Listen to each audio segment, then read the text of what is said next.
Surely there can be no reasonable doubt that this was the Spanish lady, the mother of Chuzzlewit Fox.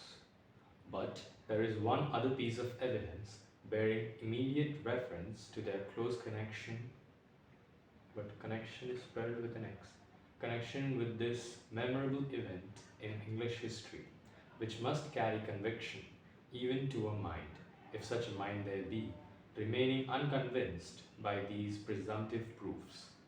There was, within a few years, in the possession of a highly respectable and in every way credible and unimpeachable member of the Chuzzlewit family, for his bitterest enemy never dared to hint at his being otherwise than a wealthy man, a dark lantern of undoubted antiquity, rendered still more interesting by being, in shape and pattern, extremely like such as are in use at the present day.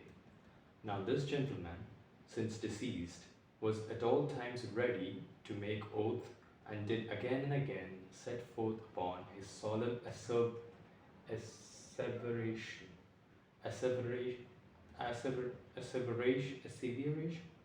asseveration that he had frequently heard his grandmother say when contemplating this venerable relic, "Aye, aye, this was carried by my fourth son on the 5th of November, when he was a Guy Fawkes." These remarkable words wrought, as well they might, a strong impression on his mind, and he was in the habit of repeating them very often. The just interpretation which they bear and the conclusion to which they lead are triumphant and irresistible. The old lady, naturally strong-minded, was nevertheless frail and fading.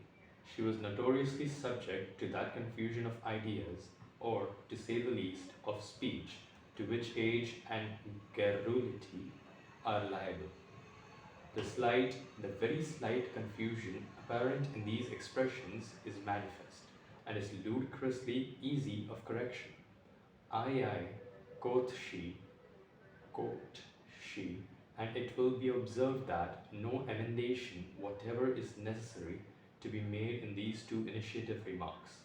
"Aye, aye, this lantern was carried by my forefather," not fourth son, which is preposterous, "on the 5th of November, and he was Guy Fawkes."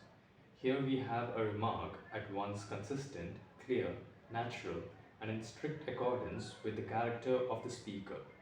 Indeed, the anecdote is so plainly susceptible of this meaning, and no other, that it would be hardly worth recording in its original state, were it not a proof of what may be, and very often is, affected not only in historical prose but in imaginative poetry, by the exercise of a little ingenious labor on the part of a commentator.